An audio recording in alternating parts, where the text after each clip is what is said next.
Salah satu kelurahan yang berada di Kota Bengkulu yang bernama Kelurahan Cepaka memiliki 117 kepala keluarga dan dengan luas wilayah 0,6 km persegi. Sebagian besar warga Kelurahan Cepaka berprofesi sebagai pegawai dan sebagian besar sebagai pedagang. Untuk potensi bencana di Kelurahan Cepaka berada pada kategori medium hard zone, dikarenakan wilayah Kelurahan Cepaka hanya berjarak 3,5 km dari Pantai Panjang, sehingga Kelurahan Cepaka rentan terjadi bencana seperti gempa tektonik dan bahkan tsunami. Pada hari Sabtu, 20 Februari 2022, warga di Kelurahan Cepaka terlihat tetap melakukan aktivitas seperti biasanya, tanpa menghiraukan kembali bencana gempa bumi yang telah terjadi pada 2 minggu terakhir ini. Tim kesehatan bersama pihak BPBD (Badan Penanggulangan Bencana Daerah) hari ini akan melakukan penyuluhan di Kelurahan Cepaka, mengingat telah terjadi gempa beberapa kali secara berturut-turut dalam beberapa 2 minggu terakhir yang berkekuatan 3-4 magnitudo. Assalamualaikum warahmatullahi wabarakatuh. Saya Perawat Mita didampingi oleh pihak BPBD sesuai dengan arahan yang sudah dikasih sebelumnya. Hari ini kami akan melakukan sosialisasi bagaimana penanganan gempa bumi. Jadi, Bapak dan Ibu sekalian, kami meminta waktunya sekitar kurang lebih 10 menit untuk mengikuti kegiatan sosialisasi ini. Baiklah, kalau begitu, Bapak dan Ibu, kita langsung saja. Mengingat terjadinya gempa 3 kali berturut-turut dalam 2 minggu terakhir ini, Bapak Ibu sekalian, terkait bencana itu terbagi dalam 3 tahap. Yang pertama, yaitu prabencana atau sebelum terjadinya bencana. Tahap yang kedua, yaitu saat bencana. Dan tahap ketiga, yaitu pasca bencana atau setelah terjadinya bencana. Jadi pertanyaannya, apa saja yang harus Bapak dan Ibu persiapkan sebelum terjadi bencana gempa? Ya, yang pertama yaitu kenali situasi rumah, wilayah tempat tinggal sekitar kita. Seperti yang kita ketahui Bapak dan Ibu, wilayah Kelurahan Cepaka berada pada medium hard zone, yang artinya termasuk kawasan rawan terjadinya bencana, terutama pada gempa bumi.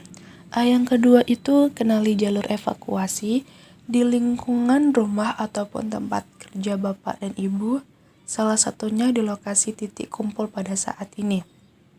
Yang ketiga, bangunan-bangunan yang tahan gempa yang diupayakan untuk segera direnovasi bagi Bapak dan Ibu yang memiliki bangunan yang sudah rentan. Selanjutnya, Bapak dan Ibu juga harus menyimpan nomor telepon keluarga dan juga nomor telepon keadaan darurat. Kemudian, Bapak dan Ibu juga harus memperhatikan barang yang mudah pecah, terbakar, dan usahakan diletakkan pada tempat yang lebih rendah dan tertutup. Selanjutnya, Bapak dan Ibu siapkan barang terpenting di dalam tas seperti dokumen-dokumen penting, P3K, lampu senter, makan dan minuman yang siap saji. Terakhir, Bapak dan Ibu bisa melakukan latihan yang bermanfaat dalam menghadapi reruntuhan pada saat gempa, seperti merunduk, perlindungan terhadap kepala, berpegangan, atau sembunyi pada bawah meja. Oke, selanjutnya Bapak dan Ibu saat terjadinya gempa, apa saja hal-hal yang harus Bapak Ibu lakukan? Nah, yang pertama dengan cara berlindung di bawah meja atau dilindungi kepala dengan bantal, dan bisa juga dengan menggunakan lengan. Kemudian, jika ibu-ibu sedang memasak, segera matikan kompor dan peralatan listrik yang ada untuk mencegah terjadinya kebakaran. Selanjutnya, ketika Bapak dan Ibu berada di luar rumah, jangan berdiri di dekat tiang listrik, pohon, sumber listrik, atau gedung yang bisa saja terjadi roboh. Kemudian, kenali bangunan yang memiliki struktur kuat, seperti sudut bangunan, dan jika Bapak dan Ibu terjebak di reruntuhan, Bapak dan Ibu bisa melakukan cara tutup mulut dengan sapu tangan dan bunyikan suara pada pipa ataupun dinding, agar tim SAR dapat mendengar dan dapat memberikan pertolongan. Baiklah Bapak dan Ibu, Gempa bumi itu tidak dapat kita hindari, namun dengan melakukan strategi-strategi yang sudah disampaikan tadi, semoga gempa bumi ini bisa kita siasati. Baiklah, Bapak dan Ibu, hanya itu yang dapat saya sampaikan, dan pada pihak BPPD, semoga kita bisa bersama-sama untuk bisa melaksanakan ya Bapak dan Ibu. Dan terima kasih atas kesediaannya Bapak dan Ibu untuk waktunya. Dan sekarang silakan Bapak dan Ibu bisa melanjutkan aktivitasnya masing-masing. Kami akhiri, wassalamualaikum warahmatullahi wabarakatuh. Hari Selasa 23 Februari 2022 pada jam 10.15 waktu Indonesia Barat, ketika warga melakukan aktivitas, tiba-tiba terjadi gempa bumi tektonik yang berkekuatan 6,6 magnitudo berkedalaman 58 km. Banyak korban mengalami luka ringan hingga berat karena tertimpa bangunan. 22 nyawa melayang dan puluhan rumah penduduk hancur termasuk klinik kesehatan. Beberapa ruas jalan timbul kemacetan karena masyarakat yang bergerak panik. Dengan banyak tersebut, isunya terjadinya tsunami. Tak berlangsung lama, pihak BMKG berkoordinasi dengan BPBD Provinsi Bengkulu dan semua pihak yang terkait.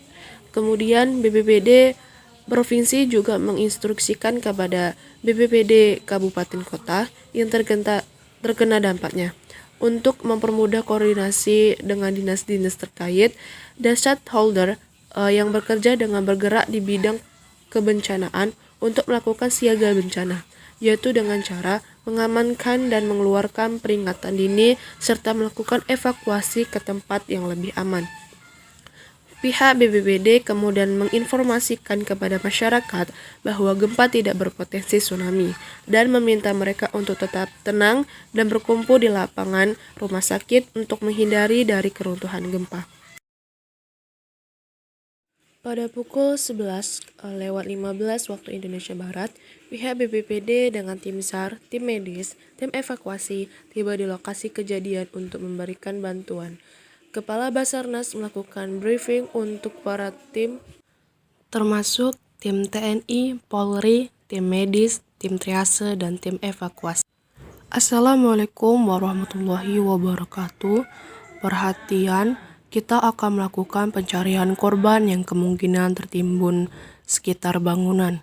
Saya selaku Kepala Badan Besar Nasional menghimbau kepada TNI, Polri, dan tim evakuasi untuk membantu proses jalannya penyisiran dan evakuasi alokasi kejadian. Saya harap seluruh tim dapat melakukan tugasnya dengan baik. Silakan bubar. Wassalamualaikum warahmatullahi wabarakatuh. Setelah tim SAR menemukan korban di lokasi bencana, kemudian tim evakuasi segera membawa korban ke posko pengungsian. Di posko, tugas selanjutnya ditangani oleh tim triase dan tim medis. Sementara itu, di lokasi pengungsian sudah berdiri posko induk penanggulangan bencana yang menjadi pusat komando tim-tim yang sedang bertugas. Assalamualaikum warahmatullahi wabarakatuh. Baiklah Bapak dan Ibu sekalian, saya Perawat Mita, perwakilan dari Rumah Sakit Kota. Sebelumnya kami ingin menyampaikan turut berbelasungkawa terhadap korban yang terdampak oleh bencana gempa bumi, dan para keluarga yang ditinggalkan tetap diberi ketabahan dan juga kekuatan. Dan semoga bagi keluarga belum yang ditemukan dapat segera dievakuasi. Amin amin ya robbal alamin. Baiklah Bapak dan Ibu sekalian, sesuai arahan yang telah diberikan sebelumnya, hari ini kami akan memberikan penyuluhan terkait pemulihan pasca bencana gempa bumi yang sama-sama kita rasakan dampaknya. Di sini kami meminta waktu Bapak dan Ibu sekitar 10-15 menit. Baiklah, kalau begitu kita mulai saja ya Bapak dan Ibu. Dampak dari bencana gempa ini bukan hanya berupa dampak fisik seperti kerusakan bangunan, sarana prasarana, dan banyak korban jiwa. Namun, Bapak dan Ibu sekalian, karena rusaknya lingkungan akibat bencana gempa bumi tentu dapat berpengaruh pada kesehatan Bapak dan Ibu saat ini. Karena rusaknya sarana air bersih, jamban, sehingga menimbulkan berbagai faktor penyebaran penyakit yang berpotensi timbul dalam kesehatan. Dan di samping itu juga efek psikologis akibat trauma yang dirasakan setelah bencana terjadi.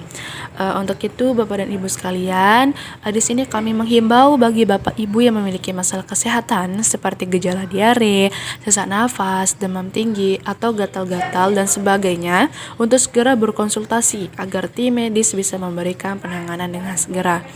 Dan di sini kami bersama ahli gizi juga berkoordinasi untuk mengatasi masalah gizi, terutama pada kelompok rentan seperti balita, ibu hamil, ibu menyusui, maupun lansia.